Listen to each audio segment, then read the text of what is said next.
What's up, cereal bowls? It's your favorite crazy cereal, Insaneapplejackz. How are you all doing? Because I'm doing super duper chill. Hopefully you guys are doing well as well, because today we're back for another super duper amazing video. And for today's video, we're doing some more Master Duel. As you can tell, we're going to do some pack openings for Wandering Travelers, which is one of the packs that I've been looking at. I've been having it tease me on here, and I'm just ready for. So we got things like the Machina Rune Force chilling here. We got the likes of Water Enchantress of the Temple. And then there's also another Machina card just chilling here for us. And then finally, before we hop into it, I'm looking for these Live Twins. So I'm ready, I'm excited, and I think this should be a fun pack open. And we're going to hop right into it. So off the back, we have 4 golden packs just chilling here. And I hope you guys are ready for this, because it's been a second since I've gotten to open some packs. So I'm more than excited for my... We start this off really nice right here, baby. We get ourselves a Machina Rune Force off the bat. Cannot be normal summon or set, must be special summon from your graveyard by banishing machine monsters from your graveyard whose total level equals 12 or more when your opponent activates a card effect during the battle phase. Quick effect, you can pay half of your life points to negate that activation, and if you do, half your opponent's life points. If this card is destroyed by battle or card effect, you can special summon up to 3 of your banished Machina monsters whose levels total out to 12 or less. You can only use the effect of Machina Rune Force once per turn. Pretty cool effect. Probably a high risk, high reward situation, but I can see some fun stuff that can be done with it. And just in general, I like to mess around with machine decks, no matter how weird or crazy the item is. Speaking of Machina, we get the Unclaspir. Yeah, that's totally how you say that. If this card is added to your hand, except by drawing it, you can special summon it. It also cannot be special summoned for the rest of this turn, except for machine monsters. If this card is normal summon or special summon, you can send 1 Machina monster from your deck to the graveyard, except for Unclaspir. So that's pretty cool. What are you? Magicore Warrior of the Relics? You kind of look like a different archetype. Also, look at this sushi boat boy right here. Like these sushi boats, that's an archetype I want to pull a bunch of, because first off, your boy loves sushi, but who doesn't love sushi? If you don't love sushi, you're probably a monster, and I don't know what you're doing here, you monstrous person. No, I still have love for you, but like, let's be real here. You gotta love the sushi. A smorgasbord bird. I'm sorry, I get distracted pretty easily. But what I was trying to say is, that's pretty cool that they added some extra viability to the Machina side, where they have a search out option to just make them a little bit faster. The Magic Key Beast. Also, we're getting a bunch of these magic keys, which it's a fusion tuner. It's a level 4. I feel like a lot of the fusion tuners are all at level 4. Also, a magic key McMusket. You go to McDonald's and order yourself a nice McMusket. Also a level 4 and also a tuner.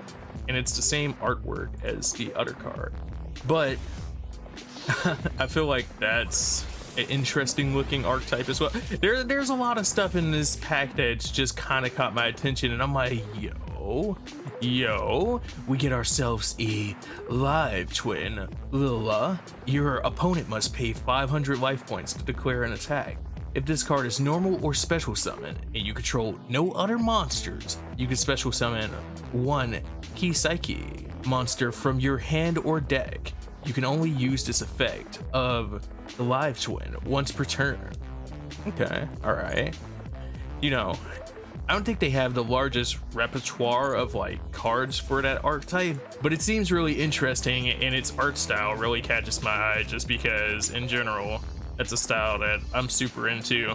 So on both sides here, we get an Exceed for 2 of the new archetypes that we're pulling out. We get the Patrikios Spirit Vepratra. If this card is Exceed summon, you can detach 1 material from this card, add 1 level 4 or higher normal monster, from your deck or graveyard to your hand. If this card has a normal monster as a material, it gains this effect. I thought it was going to say it gains its effect, and I was like, what effect? It's a normal monster, dog. What are you on about? At the start of the damage step, if this card battles an opponent's monster with the same attribute as the normal monster or magic key monster in your graveyard, you can detach 1 material from this card. Your opponent must send that monster to the graveyard. I wonder if that's a reset on attack and you refresh based off that effect. Gunkin, Suship, oh no, the Shiror class carrier. 2 level 4 monsters. If this card is Exceed summon, you can apply the effects based on which types of sushis you attach to it. You know, you get the Suship Shahari, draw 1 card, the Suship Shahiro, add 1 Gunkin spell trap from your deck to your hand while this card's faced up in the field zone. Yo, I was about to misread that one too. I was like, field spell zone? We putting Exceeds in the field spell zone now? Like pendulums weren't enough? Monsters you control special summon from your extra deck can't be destroyed by your opponent's card effects and gain attack equal to their defense. That's pretty interesting. Let me be sure I watch where my mouse is, because we tried to start up this video a second ago, and on the first pack we got so excited talking about our sushi boys that we accidentally hit the skip button. And it sounds like I'm putting air quotes around that accidental. No, I'm really sad by it, because I wanted to be so much more hyped about pulling some of these cards for the first time. And then you're just looking at me like, you excited about pulling them twins, huh, Apple? Yeah, I don't see no new symbol over them. What you talking about? Speaking of the twins, here goes the other one right here. Each time an opponent's monster declares an attack, you gain 500 life points. Okay, all right. If this card is normal or special summon and you control no other monster, you can special summon 1 Lila monster from your hand or deck. You can only use this effect of Live Twin once per turn. Okay, all right. Yo, hold on. Can we talk about how cool this just looks in concept? Whoever was sitting there, it was like, I want to draw this. I want to make this into an archetype. This guy right here, he didn't do this because he was thinking of the archetype. Nah, he was literally just sitting at his desk and he was like, damn, I'm hungry, I want some lunch. And he went on a whole magical adventure inside of his head, because that's wildin'. Flood wave, freeze, and the unexplored winds. Okay, all right, cool. I like wind. So I think off bat we gotta give it to our Machina boys, just because of how hyped I was for them. And they showed up and popped off in our first pack for this video, and they said, hey, what's up? But also just because of the amount of hype I had for the twins, we're going to give them the secondary hat tip of this video. We have the Raid Raptors. Oh my god. We have the Mecha Phantom Beast chilling over here in the side talking about some secret pack. But they're not giving us a freebie, so we're going to keep moving forward, and we might do one at the end. We get ourselves a rainbow pack and a goldie here.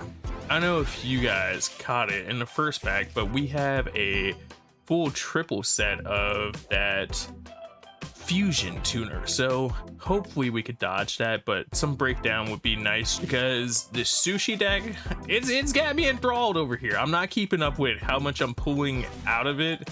I'm just looking at this, and I don't know if I want to play it more or if I'm going to get like in trouble buying too much sushi after work tomorrow. I don't know. Can you ever buy too much sushi? Ooh, rainbow pack, come on, baby. I'm kind of curious as to what we'll get off this one. We get a double goldie in here. Okay, first up. I feel like I've been seeing a lot more ritual monsters recently. Also, Magiki Mortora Glassgar, even though the glass part is the last part of that conversation. Hello, Mosaic Griffin Rider? How are you doing, Mosaic Griffin Rider? I didn't see you upgrade yourself. I just heard you in the background. During the main phase, if you control no monsters or control an adventurer token, a token for adventure, quick effect, you can special summon this card from your hand. When a card or effect is activated while you control an adventurer token, quick effect, you can shuffle this card into your deck. And if you do, negate that activation. If you do that, destroy that card. You can only use the effect of Wandering Griffon Rider once per turn. Okay, I see you. I don't know about these adventurer tokens, but I ain't really sure. Well, I guess it is adventure time. A Goldie in our 5th slot. We get the penguin. I don't know how to feel about this. I've been traumatized by penguins, and I really like penguins, but like, come on. Yu-Gi-Oh keeps making penguin cards. Why does it have 2700 attack? Who's trying to traumatize me? Ow. I don't want to be beat up by a penguin. Okay. All right, composure. Composure, we're good. We don't have to worry about this. Are there any more penguin cards I have to be traumatically flashed back into from this pack? I think I see like a crane in here somewhere. I think that's the card I keep skipping over, and I'm like, oh, okay. Evil Twin. Present. Activate one of these effects. Target one Kasilki monster or Lilla monster you control and one face-up monster your opponent controls. Switch control of those monsters. Okay. Target one set spell or trap your opponent controls. Shuffle it into the deck. You can only activate one evil twin present per turn. I wonder what the play would be like with that if it wasn't a once per turn limit. Though at the same time, I'm curious as to what you would ratio out to how many you would run of that in actuality. So it's a question, but I guess I'll figure that out. Glacier Aqua Mordor. Yo, first off, can we talk about how nice this dude looks in his shiny holographic super form right here? But secondly, this card brings me back some memories just because I had Aqua Mordor's normal card back when he first popped out, so this is a wild flash from the past. At the start of the damage step, if your normal monster battles an opponent's monster, you can reveal this card in your hand, discard one card, and if you do, your monsters can't be destroyed by that battle. At least at the start of the damage step, if this card battles an opponent's monster, you can reveal one normal monster in your hand, discard one card, and if you do, destroy that opponent's monster. Some viability there, especially if you're willing to run his original form. Also, because I skipped out of that, we're going to give it to Griffin Rider and Mr. Mordor because his shadows are quite shiny. There's just something about me skipping through things today, but I think this is the most common ship that we're pulling so far. I think we might have 4 copies of him, but it's cool. We gonna use that feed fodder and hello! Mischief of the Gnomes? This turn, reduce the level of all monsters in each player's hand by 1, even after they are summoned or set. You can banish this card from the graveyard. This turn, reduce the level of all monsters in each player's hands by 1, even. Why does it repeat itself? Why does it Why did I read it repeating itself? Oh wait, because it banished. Why did I not realize I was repeating myself? Somebody at Konami should have sat up here and just wrote, banish it. More of the same. Banish it. See top text. You know, Konami, we need to figure out some way to like shorthand a bunch of this stuff. Cards are getting ridiculous in text type. Also, I know we already looked at her, but I just want to see what the shiny version looked like. But that's how it be. You'll be sitting there, and this is why like Yu-Gi-Oh players don't read, but that's how it be. You'll sit there and you'll read something, and then you'll get all the way to the end of it, and it's like, so why couldn't you just say that? once per turn. Also, just because it's Mixed Valley Apex Avian, and Mixed Valleys have been in my face, left, right, and center a lot. Once per turn, chain when a card or effect is activated. Quick effect. You can target one Mist Valley card you control. Return that target to your hand, and if you do, negate the activation. If you do that, destroy it. Rainbow pack, rainbow pack, rainbow pack, pulling it again. Oh, it's a ghosty. Hey, ghosty. So first off, let's read the GG Easy, and can I just say I like the art style changes between these two characters.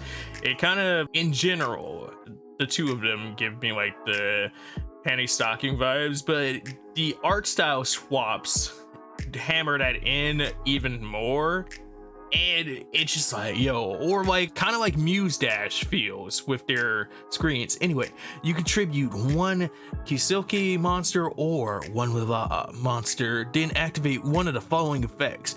You could target one Kisilki monster or lava monster you control. It gains attack equal to the original attack of the tribute monster until the end of this turn. When a card or effect is activated that would destroy a card or cards on the field, you negate that effect. You can only activate the effect of Evil Twins GG Easy once per turn.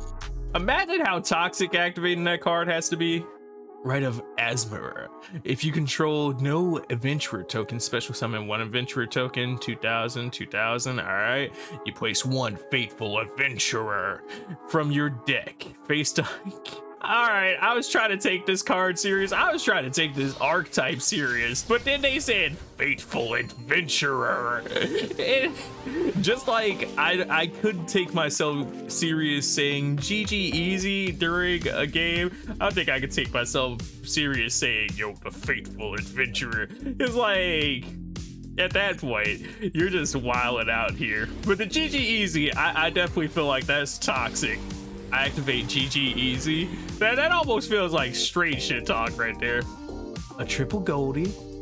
Of course, we get another sushi ship. We get ourselves some flow zones. Okay, you're not a penguin. You're not a penguin. I'm not sweating. I'm not traumatically sweating over here. No Goldies, but still beautiful. The Evil Twin Challenge. Target one Kisilki or Lila monster in your graveyard, special summon it, and then you can apply the following effects. Immediately after this effect resolves, link summon one Evil Twin Link monster using monsters you control as materials. You can only activate one Evil Twin Challenge per turn. I wonder if that evades like the effect of it, or not the effect necessarily, but the require. Rainbow Ghosty. Rainbow Ghosty. Rainbow Ghosty. Rainbow Ghosty. Rainbow Ghosty. Evil Twin Trouble Sunny. Hey, how you doing? 2+ monsters, including an Evil Twin monster. Quick effect, you can tribute this card, special summon it, faced up, summon it, faced up with the one Kilia monster and up to one Balilla monster from your graveyard. You can banish this card from your graveyard and send one Evil Twin monster from your hand, deck, or face up on the field to the graveyard. Send one card on the field to the graveyard. Yes, you can only use the effect of this once per turn, much like everything else in this deck. But 33 beat stick points. All right, okay. Yeah, speaking of though, like I was trying to say with that trap, I'm curious as if that supersides the effect or the requirements necessary to summon them out, because all right, you're throwing out one card that is the Lavilla or the Skilla, so you got to throw out one Evil Twin at least. But then my question becomes like, yo, so it says use the monsters you have to go into a link monster for Evil Twin. It's like, I didn't remember if it said you had to have a monster in order to activate it. So it's, if it's a 2 monster summon like that, can you supersede it just because of the affecting of that? That's something I'll have to figure out while I look more at this. the triple D. I'm sorry, I saw DDDs and I was like, oh, okay, all right. Not enough to make me stop and read the trap, but oh, okay, all right. That slow flip out. We have a full house. Double Goldie here. I think they have 2 Link monsters, and I was kind of hoping we could pull out the last one before we get to out of ghost. It's a Magic Key Dragon. Andrabeam. Yeah. 1 Magic Key effect monster plus 1 normal monster. Accept a token. Okay. All right, we getting real specific out here. When this card is fusion summoned, your opponent can't activate cards or effects. Once per turn, you could target 1 normal monster or Magic Key monster in your graveyard, destroy all monsters your opponent control with that monster's attribute. Once per turn, if an opponent's monster with the same attribute as a monster in your graveyard is destroyed by battle or card effect, if this card was fusion summoned using 2 different attributes as a monster, you draw a card. Magic Key? You sending me for a roller coaster here, but I feel like that and the adventurer tokens, both the decks with normal cards as like a centerpiece are just like, oh, okay, all right. I don't like how years back the Noble Knights came onto the scene. It's like, okay, I see what y'all do.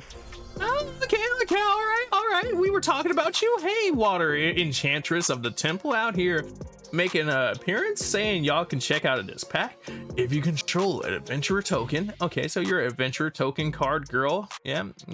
And this might be the opportunity to run adventurer tokens. I might be a faithful adventurer. I might settle down on the little adventurer's house on the prairie. You could special summon this card from your hand deck and banish from your graveyard hand. Add 1 Rite of Amara from your deck or graveyard to your hand. If you control an adventurer token, you can place 1 field spell that mentions adventurer tokens from your deck based up on the field. You can only use her effect once per turn. Of course, because that's the theme of today. And then we finish it off strong with a Ghosty and a Goldie. The trap card just said, I want to take over the spotlight, but we get ourselves another Machina Rune Force as well as a Magic Key Alligator again. All right, boys. I gotta sit up here and give it to our Enchantress of the Temple, of course, but it was nice to double up on the Evil Twins and get the shiny versions. And I think a nice tiebreaker, what was that in this pack? This was not in this pack. My brain was trying to give the other one to the Evil Twin Link monster, but that was last pack, and my brain's just merging them all together. Nonetheless, I'm going to send you dudes over to the end of the box, and yeah, see you then. And we are back at the end of the box where we just finished another amazing video. I gotta say thank you to all you guys for checking it out. Today's pack openings were definitely dope and I hope you enjoyed them. To my returning dudes, as always, thank you for the support. To new dudes, thank you for showing up. If you aren't already subscribed, be sure to hit that button to join the Cereal Bowl Nation, the greatest nation on the internet. If you ain't know it, now you know it. Remember to drop a comment down below, whether you want to say hi, talk about the card pools, or whatever, just so you can join the convo, and I'll get back to you as soon as possible. Are you looking for more videos? There's currently some videos showing on the screen, as well as a ton of more videos on the channel, so be sure to check those out in the meantime till the next video. Looking for me in other places? There's a mega link down in the description that links to all my pages, so be sure to check it out for places you can catch me, such as my Twitch or TikTok. But with all that being said, I'll catch you dudes later. Munch, munch, munch. Peace out. And that's a wrap.